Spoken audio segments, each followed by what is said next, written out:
Hello everyone. Today we are going to discuss ascent of sap. So what does this mean actually? First of all, what is the sap? Sap is nothing but the liquid part, that is the water here.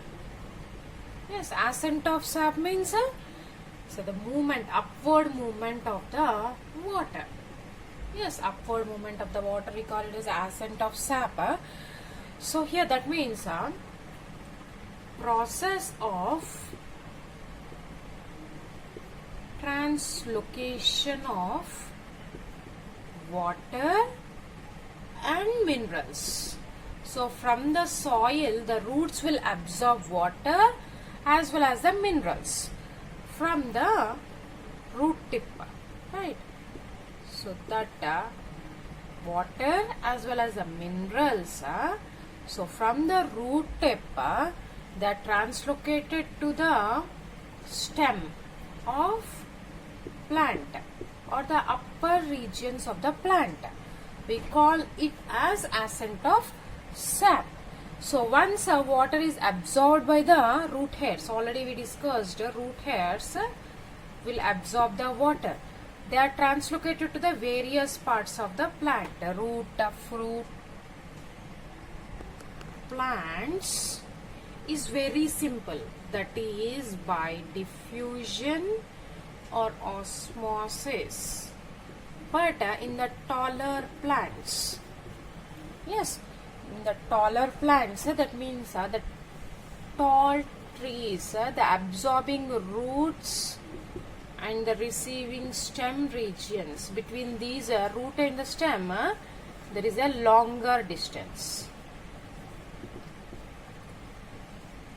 So the translocation in the taller trees is an elaborate system for the upward translocation of the sap. So let us discuss the path of ascent of sap. Actually, what upward movement takes place by a vascular system. So we know that vascular system is made up of two things. One is the phloem and the xylem. So here water and mineral conducted with the help of a xylem. So water conduction takes place by the xylem, whereas the phloem it will conduct the food. Yes, here water and minerals are translocated to the upward regions. So xylem is made up of tracheids, vessels, fibers and xylem parenchyma cells. These will help in the movement of upward ascent of sap. It depends on two things. So they are root pressure and another one is the transpirational pull. So here root pressure is develops when water flows. So root hairs will absorb the water, so that water will flows from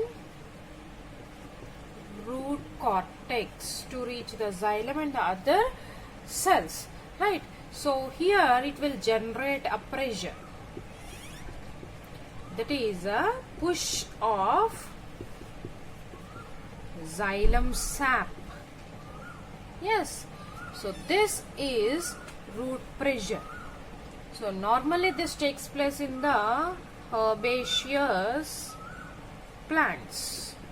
We know that herbaceous plants are the smaller plants, right?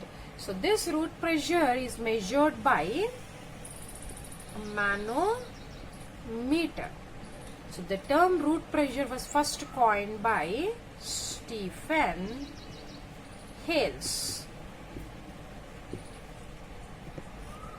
This transpirational pull is a loss of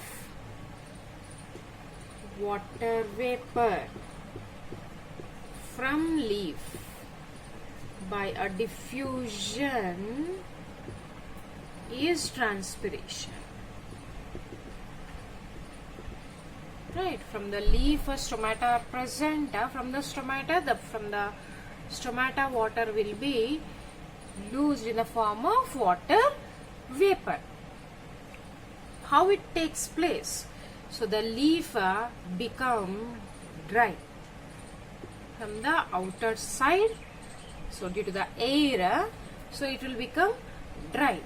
So what happens? It has a lower water potential than the air inside. So the leaf, around the leaf, the air which is present outer side have the low water potential than the inner side. Inner side of the leaf we have the higher water potential. So due to this potential gradient, the water will be diffused from the leaf to the outer region, that is higher region to the lower region. The water will move. Yes. So due to this upward movement of the water from the root through the xylem, yes, the water is pulled upwards. Yes, due to the negative pressure generated from leaves due to this transpiration. And this transpirational pull, it will depends upon three things. So those are adhesion, cohesion, and surface tension. So this adhesion is the attraction of water molecules. Adhesion of water molecules to the polar surface. To the polar surface. So for example, this is the xylem, right? So xylem is also a tissue which is made up of polar surfaces. Water molecules, like this, water molecules will move. So what happens? These water molecules will form a bonding with the surface. So that is called as adhesion. Okay. So and cohesion here is attraction between the water molecules. That means one water molecule will attract towards the other water molecules and they will form a bond in this way.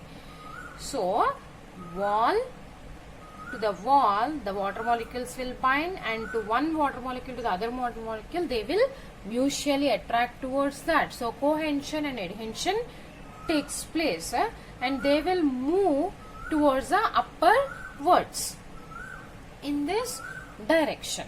So water molecules are attracted to each other, right? So then what is the surface tension here? So due to these properties of the cohesion and adhesion, they will give the high tensile strength, right? What is that high tensile strength? That is the surface tension. That is ability of resist, ability of water to resist a pulling force, and it will rise in these thin tubes towards the upper region through the xylem.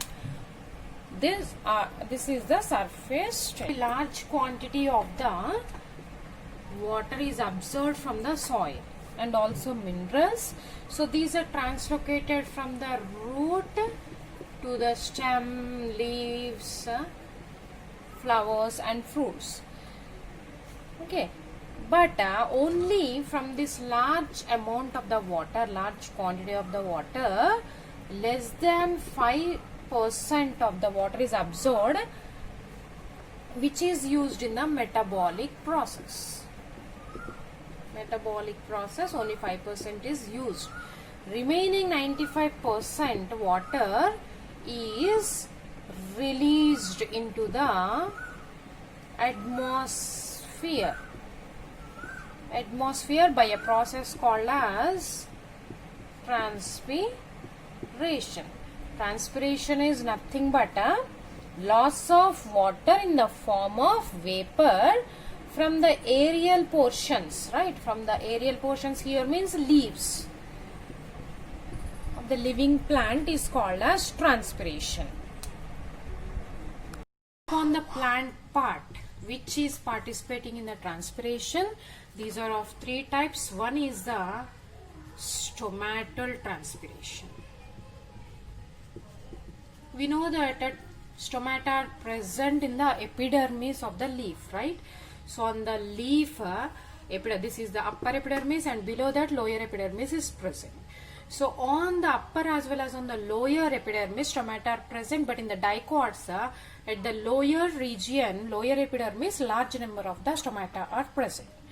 So these stomata, we know that stomata contains two guard cells, right?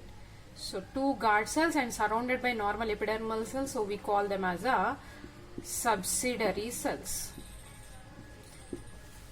Subsidiary cells, and these two are the guard cells, and this is the stomatal pore. Okay, due to the turgidity, that means absorption of the water, right? So due to the turgidity, the water will absorb and stomata will open. If it lose the water, the stomata will close. Okay, so through the opening of this, the exchange of gases will take place. That means transpiration will takes place. So 80 to 90% of the transpiration takes place through the stomata. Okay. Second one is cuticular transpiration. So we know that cuticle, which is present on the epidermis layer. Yes, so this is the cuticle which will prevent the water loss. So here water vapors also lost directly from the outer wall. So that wall we call it as a cuticle. So it is seen in the less percentage, only 10% of the water will be loosed from the cuticle. And next one is the lenticular transpiration. So what are these lenticulars, lenticels these are, which are present in the bark, that is in the trees. So these are the openings formed during the secondary growth. Yes, through this only 1 to 2% of the transpiration will take place through the lenticels, and these does not open and close. They are always open. So that is the main difference between the lenticels and the stomatal organs. Guttation, actually this is a release of or exudation of the water from the leaf margins and in the form of water droplets, and this takes place during the night time, and it is seen in the grasses. So it loses water in the form of droplets. If we see the leaf at this margin region, we will find a droplets. So this is seen in the grass plants, and this differs from the transpiration that in the transpiration water will be loosed in the form of vapor, but whereas in this process water will be loosed in the form of droplets. And transpiration takes place in all types of the plants, whereas the guttation takes place in only in the grass plants.